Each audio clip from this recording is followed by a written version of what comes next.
Bueno, y para informarnos más sobre la situación de la provincia, estamos con Guillermo Belingi, que es un economista del CEPIC, para que nos comente qué es lo que está pasando con esta crisis financiera de la provincia de Buenos Aires. ¿Cómo estás, Guillermo? Bien, ¿qué tal? Buen día, gusto de estar con vos. Bueno, contanos entonces, ¿qué es lo que está pasando en la provincia? ¿Por qué está esta crisis?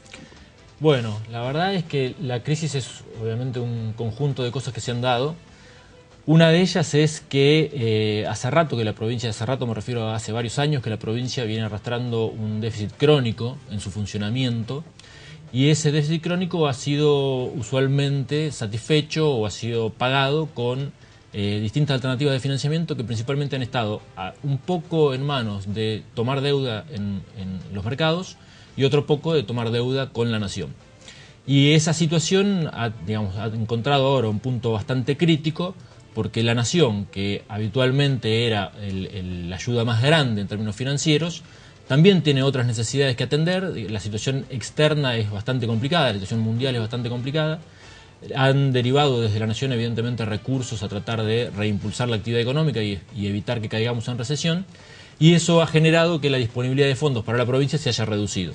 A su vez, la provincia no puede o pagaría muy caro un endeudamiento en los mercados, la tasa de interés que tendría que convalidar sería muy alta, con lo cual eso ha hecho un crack, digamos, en lo que venían siendo las soluciones o los parches o los remedios que se venían poniendo desde hace 3 o 4 años que esta situación se iba acrecentando, y eso ha determinado una situación bastante grave al punto de no poder cumplir la provincia con el pago del aguinaldo, que es una de sus erogaciones habituales y previsibles. Sí, bien. Se había hablado en un momento de poder utilizar unos títulos, los Bogar, de usar entre 800 y 1 millón de 1.000 millones de pesos, es en realidad, en los Bogar. Y dicen que no le corresponde eso a la provincia. Sin embargo, el gobernador tenía intención de utilizarlo. ¿Cómo es el tema? ¿Se pueden utilizar? ¿Qué significaría utilizarlos? Bien, tratando de no ponerlo en términos muy complejos y que sea entendible, los bonos de los cuales está hablando, estos bonos garantizados, Bogar, son unos bonos que emitió el Estado Nacional en febrero del 2002, es decir, en plena situación crítica de las provincias,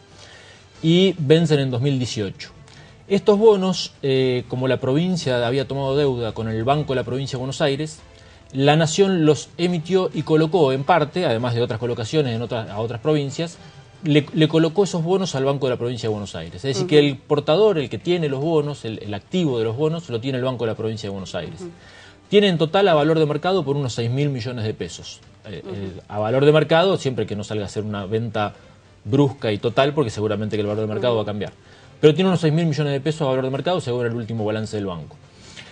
Una de las intenciones, evidentemente, era que el Banco Provincia pudiera negociar estos títulos o bien en el mercado, o bien con el Banco Central, o bien con el Tesoro Nacional, y pudiera asistir financieramente con la venta de esos títulos, con el producido de la venta de esos títulos, a la provincia de Buenos Aires. Esa sería una herramienta que obviamente depende además de legislación de tipo financiero, porque el Banco de la Provincia no puede perder un activo de esa manera y transformar un activo de respaldo, como es un bono, en un activo que es una deuda si le prestara plata a la provincia de Buenos Aires. Pero eso sería una situación que permitiría conseguir financiamiento, conseguir plata, digamos, o sea, es concretamente. Viable. Claro, sería viable, en la medida en que se den algunos supuestos, alguna necesidad normativa que, si todas las voluntades confluyen, se podría hacer. ¿Habría algún motivo por el cual el gobierno nacional sale a decir que esto no le corresponde a la provincia?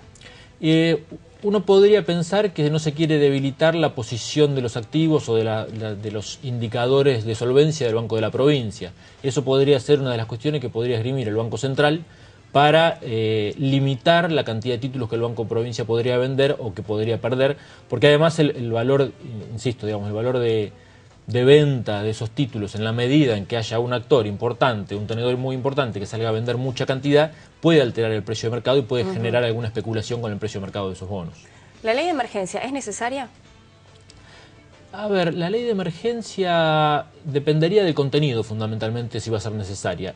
¿Cuál es el uso, cuál sería el espíritu, cuál es el uso que tiene en Nación su prórroga, que vence en diciembre de 2013, y cuál sería la intención de que la provincia adhiera? Es decir, uno de los artículos de la ley nacional establece que las provincias y Autónoma de Buenos Aires podría adherir a un grupo de artículos, unos pocos artículos que hablan principalmente de la renegociación de contratos, y entre esos contratos está la renegociación de contratos de servicios y obras públicas. Eso le permitiría, en caso de adherirse, le permitiría al Poder Ejecutivo provincial establecer algún tipo de renegociación en alguno de los contratos. Yo me supondría que estamos principalmente pensando en contratos de concesiones de uso y en contratos de servicios y obras públicas, como para tratar de reducir los pagos que se van a hacer en la actualidad, reducir los pagos en efectivo que se van a hacer y en la medida de lo posible me imagino tratar de, con alguna renegociación de esos contratos, generar un ingreso de caja, como podría ser alguna renegociación con quien tiene la concesión de juego en la provincia.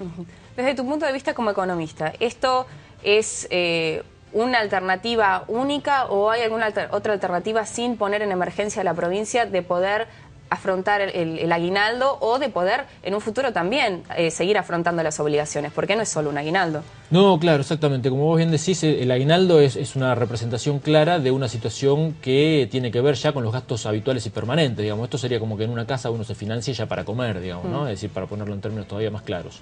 Entonces, esto tiene una cantidad de formas de abordaje, obviamente que esto no es el fin de la provincia, digamos, ¿no? Se puede abordar de muchas maneras. Lo que pasa es que hay una situación de urgencia que plantea la necesidad de resolver la situación de caja para poder afrontar estas obligaciones inmediatas.